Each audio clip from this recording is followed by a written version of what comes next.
never-ending endeavor? And if so, is there a way to remedy that in a second edition? To clarify, to reemphasize, and where relevant, to share how my thinking has evolved since the book came out. In discussing this with my editor, we hit on an idea. Why not be transparent about where and how my current thoughts expand upon or deviate from those in the original book? Could that be a way of walking my talk about the inevitability of change? We devised a system. Other than correcting a few errors of fact that I got wrong in 2014, I would leave the original text alone.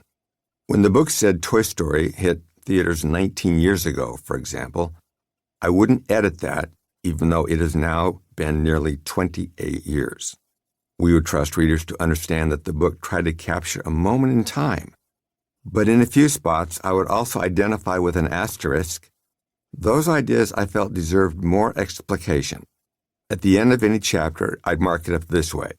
I would add a postscript offering new or expanded thoughts on the matter. The revised book you are listening to is the result of that approach. It has 4 new postscripts and 2 new chapters.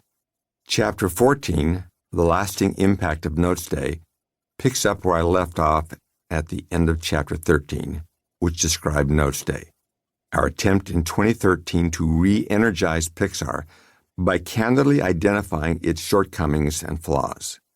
The initial goal of Notes Day was to identify ways we could reduce by 10% the number of person weeks required to make a single film.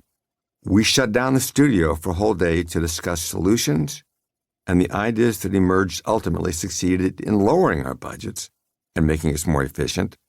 But Notes Day also revealed deeper problems that had to do with how our culture had strayed from the studio's core values. It would take us years to incorporate the lessons we learned that day. And in some areas, that work continues.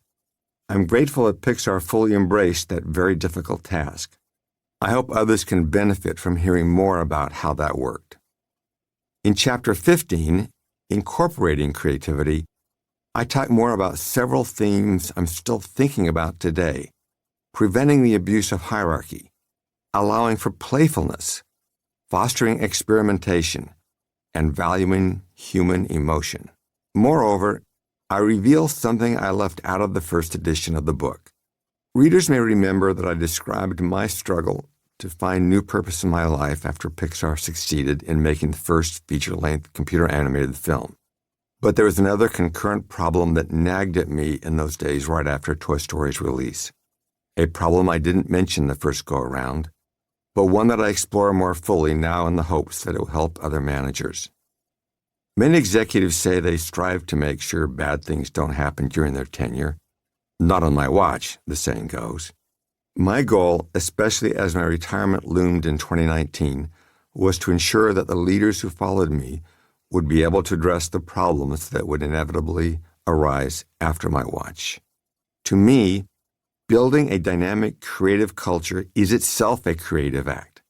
I can think of only one thing to compare to this: raising a child. Both are 24/7 jobs that come with joys and challenges, many of them unexpected. To do either job well requires us to dig deeply within ourselves. From the start at Pixar and later at Disney Animation, I wanted to help create a culture so healthy and adaptive that it could survive failure, success, and even the departure of its top leaders and founders. With this second edition, I hope to continue the conversation about how that works and how it doesn't. Ed Catmull, January 2023. Introduction: Lost and Found.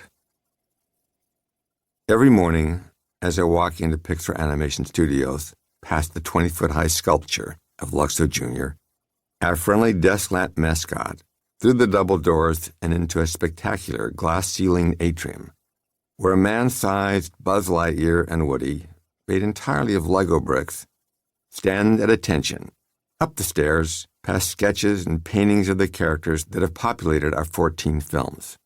I'm struck by the unique culture that defines this place. Although I've made this walk thousands of times, it never gets old. Built on the site of a former cannery, To keep listening to this audiobook for free, click the link in the description. It will take you to a free Audible trial where you can listen to this and many other books for free for 30 days.